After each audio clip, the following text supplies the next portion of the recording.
ஊதிய உயர்வு உள்ளிட்ட கோரிக்கைகளை வலியுறுத்தி போக்குவரத்து தொழிற்சங்கங்கள் வரும் 9ஆம் தேதி முதல் வேலைநிறுத்தம் அறிவித்திருந்தனர். போக்குவரத்து பணியாளர்கள் விடுப்பின்றி கட்டாயம் பணிக்கு வர வேண்டும் என போக்குவரத்து துறை உத்தரவு பிறப்பித்துள்ளது.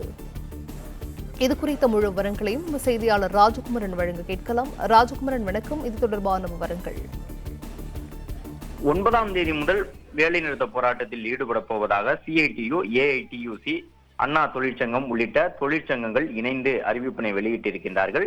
பொங்கல் பண்டிகை நெருங்கி வரக்கூடிய சூழ்நிலையில் போக்குவரத்து தொழிற்சங்கங்கள் இவ்வாறு வேலை நிறுத்தத்தை அறிவித்துள்ளதால் பேருந்து போக்குவரத்து பாதிக்கப்படக்கூடிய சூழ்நிலை உருவாகி இருக்கக்கூடிய நிலையில் அந்த வேலை நிறுத்தத்தை முடிவுக்கு கொண்டு வருவதற்காக அரசு தரப்பில் பல்வேறு முயற்சிகள் மேற்கொள்ளப்பட்டு வருகின்றன. இன்று காலையே போக்குவரத்து தொழிலாளர்களுக்கு எந்த வகையிலும் பொங்கல் பண்டிகை முடியக்கூடிய காலம் வரை விடுமுறை எடுக்கக்கூடாது, அடுத்த ஒரு 2 வாரங்களுக்கு விடுமுறை இல்லாமல் அனைவரும் பணிக்கு வர வேண்டும் என்கின்ற உத்தரவு பிறப்பிக்கப்பட்டிருக்கின்றது.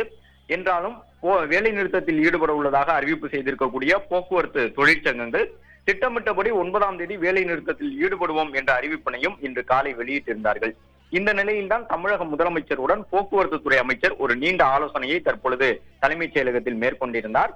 அதில் போக்குவரத்து தொழிற்சங்கங்கள் முன்வைக்கக்கூடிய 6 அம்ச கோரிக்கைகளில் மிக முக்கியமான கோரிக்கையாக அவர்கள் முன்னிறுத்தக்கூடிய ஓய்வு பெற்ற போக்குவரத்து தொழிலாளர்களுக்கான பண பலன்களை விரைந்து வழங்க வேண்டும், அவர்களுக்கான அகவிலைப்படி உயர்வை விரைவாக அறிவிக்க வேண்டும், அதாவது பொங்கலுக்கு முன்பாக அவ்வாறு அறிவிப்பு செய்யப்பட்டால் மட்டும்தான் 9ஆம் தேதி முதல் மேற்கொள்ள இருக்கக்கூடிய வேலை நிறுத்தத்தை கைவிடுவோம் என்று அவர்கள் கூறியுள்ளது தொடர்பாக போக்குவரத்து துறை அமைச்சர் தமிழக முதலமைச்சரிடம் எடுத்து கூறியிருந்த நிலையில் தற்பொழுது மீண்டும் பேச்சுவார்த்தைக்கு தொழிற்சங்கங்களுக்கு அழைப்பு விடுக்கப்பட்டுள்ளது.